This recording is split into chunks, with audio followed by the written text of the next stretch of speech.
Hello filmy lovers, welcome to Sudarshan's reviews. Young and talented నటుడు నరేష్ అగస్త్య, అలాగే young heroine Megha ఆకాష్ల కలయికలో లేటెస్ట్గా వచ్చిన interesting spy thriller web series Vikatakavi. G5లో స్ట్రీమింగ్కి వచ్చిన ఈ సిరీస్ ఎలా ఉందో ఈ సమీక్షలో తెలుసుకుందాం. ఈ సిరీస్ 1970ల దశకంలో సెట్ చేయబడింది. అప్పటికి ఉస్మానియా యూనివర్సిటీలో ఎంతో తెలివైన విద్యార్థి రామకృష్ణ తన తెలివితేటలతో పలు సమస్యలని తేలిగ్గా పరిష్కరిస్తూ ఉంటాడు. దీనితో తన ప్రొఫెసర్ ఒకరు అతనికి ఒక మిస్టీరియస్ ఛాలెంజ్ ని ఇస్తారు. ఓ ఊరిలో జనం ఆకస్మికంగా దేవతల గుట్ట అనే ప్రాంతానికి వెళ్ళినప్పుడు వాళ్ళ జ్ఞాపకాలను మరచిపోతూ ఉంటారట. మరి వారు ఎందుకు ఇలా మరచిపోతున్నారు? ఈ కేసు సాల్వ్ చేయడానికి వెళ్లిన రామకృష్ణ ఎదుర్కొన్న సవాళ్లు ఏమిటి? ఆ ఊరి సమస్యని తాను పరిష్కరించాడా, లేదా రామకృష్ణకి ఆ ఊరికి ఏమన్నా సంబంధం ఉందా?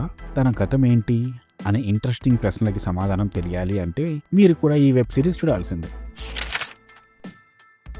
మన తెలుగు పరిశ్రమలో యంగ్ అండ్ టాలెంటెడ్ నటులలో నరేష్ అగస్త్య కూడా ఒకరు. రీసెంట్ గానే కలి సినిమాలో తన వెర్సటాలిటీ చూపించాడు. తనకి ఈ తరహాలో ఇంట్రెస్టింగ్ పాత్రలు బాగా సూట్ అవుతాయని ఈ సిరీస్ చూస్తే అర్థమైపోతుంది. తనలోని ఓ సెటిల్డ్ పర్ఫార్మర్ ఈ సిరీస్ కి పర్ఫెక్ట్ గా సెట్ అయ్యాడు. తన మాట తీరు, ఒక డిటెక్టివ్ లా బాడీ లాంగ్వేజ్ లతో ఈ సిరీస్ లో తాను చాలా ఆకట్టుకున్నారు. ఇక ఈ సిరీస్ లో ఇతర నటీనటులు కూడా మంచి నటన కనబరిచారు. తారక్ పొన్నప్ప సాలిడ్ రోల్ ని చేయగా, తనతో పాటుగా షీజు మీనన్, రఘు కుంచే తమ పాత్రల్లో షైన్ అయ్యారు. అలాగే రవితేజ, నన్నిమల్ల ఇంకా అమితాబ్ తివారీలు ఆకట్టుకున్నారు. ఇక ఈ సిరీస్ లో బ్రిలియంట్ స్క్రీన్ ప్లే కనిపిస్తుంది. ఆడియన్స్ కి కనెక్ట్ అయ్యేలా, మంచి కుతూహలాన్ని అందించేలా ఇంట్రెస్టింగ్ గా సాగుతుంది అని చెప్పాలి. పెద్దగా ఎలాంటి డిస్టర్బెన్స్ లేకుండా క్లీన్ గా కొనసాగించిన కథనం ఇంప్రెస్ చేస్తుంది.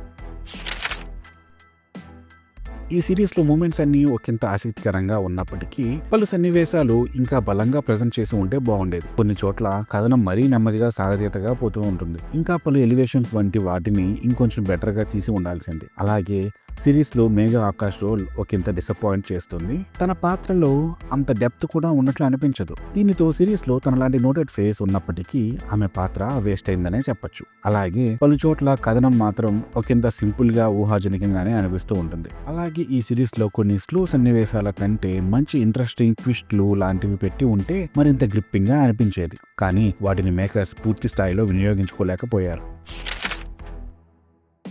ఈ సిరీస్ లో నిర్మాణ విలువలు సాలిడ్ గా ఉన్నాయి. మెయిన్ గా పీరియాడిక్ బ్యాక్డ్రాప్ కి తగ్గట్టుగా మేకర్స్ తీసుకున్న జాగ్రత్తలు బాగున్నాయి. అప్పటి సెటప్ అలాగే డ్రెస్సింగ్ వంటివి సిరీస్ లో అప్పటి కాలంలో విలీనమయ్యేలా చేశారు. ఇంకా సంగీతం, ఛాయాగ్రహం చాలా బాగుంది. సిరీస్ టోన్ కి తగ్గట్లుగా సన్నివేశాలు ప్రతిబింబించేలా చేశారు. కొన్ని స్లో సీన్స్ ఎడిటింగ్ లో కట్ చేయాల్సింది. ఇక దర్శకుడు ప్రదీప్ మద్దాలి విషయానికి వస్తే, ఈ సిరీస్ లో తాను థ్రిల్లర్ ఆడియన్స్ కి డీసెంట్ ట్రీట్ ఇచ్చేలా తెరకెక్కించారని చెప్పొచ్చు. సిరీస్ లైన్ ని దాదాపు ఎగ్జైటింగ్ గా తెరకెక్కించినందుకు దర్శకుడు చేసిన ప్రయత్నం చాలా బాగుంది. అలాగే పలు సన్నివేశాలు ఇంకాస్త బెటర్ గా కానీ ప్రజెంట్ చేసి ఉంటే తాను మరో మెట్టు ఎక్కేవాడని చెప్పాలి. అయినప్పటికీ ఓ సాలిడ్ డిటెక్టివ్ షోని చూడాలి అనుకునే వారికి తన వర్క్ ఇంప్రెస్ చేసేలా ఉందని చెప్పాలి.